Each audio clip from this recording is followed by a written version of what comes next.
வணக்கம். நீங்கள் இணைந்திருப்பது உதயன் டிஜிட்டல் வலையொலியின் பிரதான செய்திகளுடன். செய்தி தொகுப்பு உதயன் டிஜிட்டல் செய்தி பிரிவு. செய்திகளுடன் இணைந்திருக்கும் நான் லிஷா தரணீஸ்வரன்.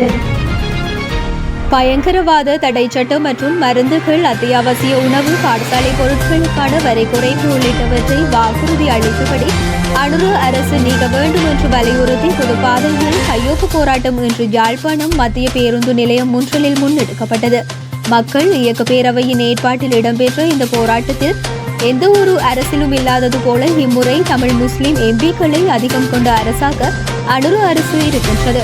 ஆனாலும் இருக்கும் நாடாளுமன்ற உறுப்பினர்கள் எந்தவித பலமும் அற்றவர்களாக வாய்ப்பேசா பொம்மைகளாக இருக்கின்றார்கள். தேர்தல் காலத்தில் தமிழ் மக்களுக்கு வாக்குறுதி வழங்கி பிரச்சாரம் செய்யப்பட்டு பயங்கரவாத தடை சட்ட நீக்கம் இன்று வரை இடம்பெறவில்லை. ஊழலற்றவர்கள் போன்ற போர்வையில் அரசியலற்றவர்கள் என்ற ஒரு கூட்டத்தோடு பழைய ஊழல்களை கிளறி ஏமாற்றும் வாசகங்களோடு நாடகமாடும் அரசியலே இங்கு நடக்கின்றது.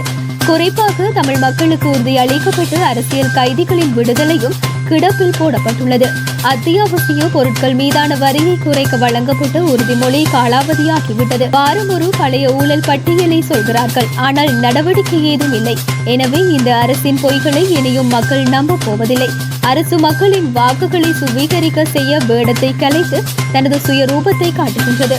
தமிழ் மக்களை இனியும் நீங்கள் பார்வையாளர்களாக அல்லது பார்ப்பவர்களாக இருக்காது, பங்காளர்கள் ஆகுங்கள் எனவும் மக்களுக்கு அழைப்பு விடுக்கப்பட்டு இந்த கையெழுத்து போராட்டம் அரசின் பொய்களையும் இயலாமையையும் வெளிக்கொணரும் ஒன்றாக இருக்கின்றது என போராட்டத்தின் போது தெரிவித்திருந்தமை குறிப்பிடத்தக்கது.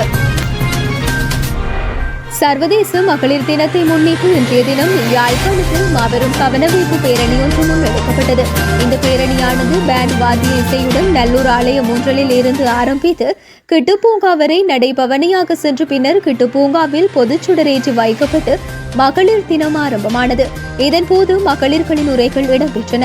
பயங்கரவாத தடை சட்டத்தினை நீக்குக, பாலியல் குற்றங்களை துரிதமாக விசாரிக்க நடமாடும் நீதிமன்றங்களை உருவாக்குக, பெண் மனித உரிமை செயற்பாட்டாளர்களை அரசு புலனாய்வாளர்கள் பின்தொடர்வது, தொலைபேசியில் அழைப்பது, புகைப்படம் எடுப்பது, விசாரணை செய்வதை உடன் நிறுத்துக என்ற வாசகங்கள் எழுதிய பதாகையை தாங்கிய வாகனமும் பேரணியில் ஈடுபட்டது. மேலும் வடக்கு கிழக்கு பெண்கள் கூட்டு அமைப்பினால் இந்த பேரணியானது முன்னெடுக்கப்பட்டு இதில் யாழ்ப்பாணம், முல்லைத்தீவு, கிளிநொச்சி, வவுனியா, மன்னார், திருகோணமலை, மட்டக்களப்பு மற்றும் அம்பாறை மாவட்டங்களை சேர்ந்த மகளிர் அமைப்புகளை பிரதிநிதித்துவப்படுத்தும் வகையில் ஆயிரக்கணக்கான மகளிர்கள் கலந்து கொண்டனர். அனுராதபுரம் போதனா மருத்துவமனை மருத்துவர்கள் பணிப்புறக்கணிப்பில் ஈடுபட்டுள்ளனர். அனுராதபுரம் போதனா மருத்துவமனையில் கடமையாற்றும் பெண் மருத்துவரை கத்திமுனையில் அடையாளம் தெரியாத நபரொருவர் பாலியல் வன்கொடுமை செய்ததாக கூறப்படும் சம்பவத்திற்கு எதிர்ப்பு தெரிவிக்கும் விதமாகவே பணிப்புறக்கணிப்பு முன்னெடுக்கப்பட்டுள்ளது. இதன்போது சம்பவத்தில் தொடர்புடைய சந்தேக நபரை உடனடியாக கைது செய்ய வேண்டும் என போராட்டத்தில் ஈடுபட்டுள்ள மருத்துவர்கள் கோரிக்கை விடுத்துள்ளனர். பாதிக்கப்பட்ட 32 வயதுடைய மருத்துவர் நேற்றைய தினம் தனது கடமைகளை முடித்துவிட்டு அரசாங்கத்தால் மருத்துவர்களுக்காக வழங்கப்பட்டு அவரின் தங்கும் இடத்திற்கு சென்றுள்ளார். பின்னர் மாலை 6:30 மணி முதல் 7 மணி வரையான காலப்பகுதியில் அடையாளம் தெரியாத ஒருவர் அவரின் தங்கும் இடத்திற்கு சென்று கத்தியை காட்டி மிரட்டி பாலியல் வன்கொடுமை செய்ததாக கூறப்பட்டுள்ள நிலையில் அனுராதபுரம் போலீசார் மேலதிக விசாரணைகளை மேற்கொண்டு வருகின்றமை. பாதாள உலக கும்பலை சேர்ந்து கணையமுள்ள சஞ்சீவ என அழைக்கப்படும் சஞ்சீவகுமார சமரத்ன என்பவர் கடந்த பிப்ரவரி மாதம் 19ஆம் தேதி கொழும்பு புதுக்கடை நீதிமன்றத்துக்குள் வைத்து சுட்டுக் கொல்லப்பட்ட சம்பவம் தொடர்பில் போலீசாரால் தேடப்பட்டு வரும் இசார செவ்வந்தி என்ற பெண் குறித்து போலியான தகவல்களை வழங்கிய குற்றச்சாட்டில் கைது செய்யப்பட்ட சந்தேக நபரை எதிர்வரும் 24ஆம் தேதி வரை விளக்கமறியலில் வைக்குமாறு கொழும்பு நீதிவான் நீதிமன்றம் உத்தரவிட்டுள்ளது. நேற்றைய தினம் குறித்த சந்தேக நபர் நீதிமன்றில் முன்னிலைப்படுத்தப்பட்ட போதே இந்த உத்தரவு பிறப்பிக்கப்பட்டுள்ளது.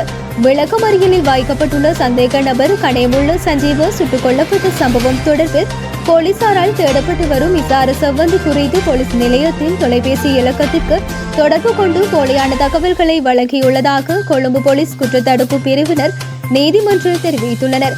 இதனை கருத்தில் கொண்டு நீதிவான் சந்தேக நபரை எதிர்வரும் 24ஆம் தேதி வரை விளக்கமறியலில் வைக்குமாறு உத்தரவிட்டுள்ளமை சுட்டிக்காட்டத்தக்கது.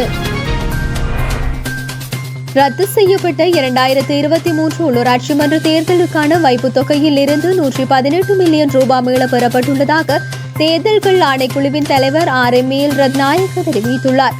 ரத்து செய்யப்பட்ட தேர்தலின் வைப்புத் தொகையை மீள வழங்கும் நடவடிக்கைகள் தற்போது மேற்கொள்ளப்பட்டு வரும் நிலையில் அதன்படி அரசியல் கட்சிகள் சுயாதீன குழுக்கள் 118 மில்லியன் ரூபாவை மீள பெற்றுக் கொண்டுள்ளதாக அவர் தெரிவித்தார்.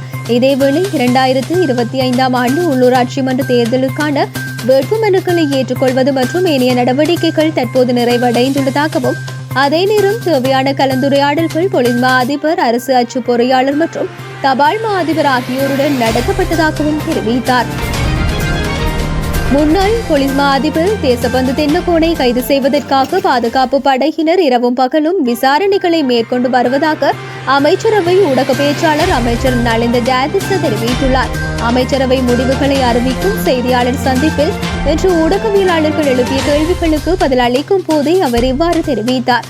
தேசபந்து தென்னகோன் முன்னாள் அமைச்சரின் வீட்டில் மறைந்திருப்பதாக சமூகத்தில் ஒரு வதந்தி பரவி வருகிறதா என்றும் அதற்கேற்ப அவரது வீடு சோதனை செய்யப்பட்டதா என்றும் ஊடகவியலாளர்கள் அமைச்சரிடம் இதன்போது கேள்வி எழுப்பினர். மேலும் தேசபந்து தென்னகோன் தனது தோற்றத்தை மாற்றிக்கொண்டு ஒரு விகாரையில் துறவியாக தங்கியிருப்பதாக வதந்தி பரவி வருவதாகவும் ஊடகவியலாளர்கள் அமைச்சரிடம் குறிப்பிட்டனர். இந்த கேள்விகளுக்கு பதில் அளித்த அமைச்சர் பொதுமக்கள் மற்றும் ஊடகவியலாளர்கள் என்ற வகையில் போலீசாருக்கு இதுபோன்ற தகவல்களை வழங்குவது அவர்களின் பொறுப்பு என்றார்.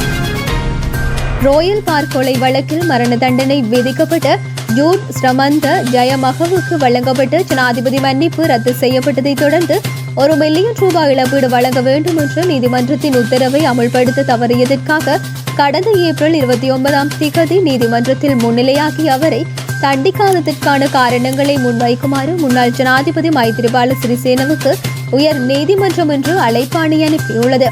கடந்த ஆண்டு இந்த வழக்கின் தீர்ப்பு வழங்கப்பட்ட போது அடிப்படை மனித உரிமைகள் மீறப்பட்டதற்காக முன்னாள் ஜனாதிபதி மைத்திரிபால சிறிசேனவுக்கு 1 மாதத்திற்குள் 1 மில்லியன் ரூபாய் இழப்பீடு வழங்க உயர் நீதிமன்றம் உத்தரவிட்டிருந்தது. இந்த மனு இன்று விசாரணைக்கு எடுத்துக் கொள்ளப்பட்ட போது மனுதாரர் சார்பில் முன்னிலையான ஜனாதிபதி சட்டத்தரணி சஞ்சீவ ஜெயவர்தன மைத்திரிபால சிறிசேன இன்று வரை அந்த தொகையை செலுத்தவில்லை என்று தெரிவித்தார். அதன்படி மைத்திரிபால சிறிசேனவுக்கு நீதிமன்றத்தில் முன்னிலையாகி இந்த இழப்பீட்டை செலுத்த தவறியதற்காக தண்டிக்கப்படாததற்கான காரணத்தை முன்வைக்குமாறு கோரி அழைப்பாணை அனுப்பப்பட்டுள்ளமை குறிப்பிடத்தக்கது.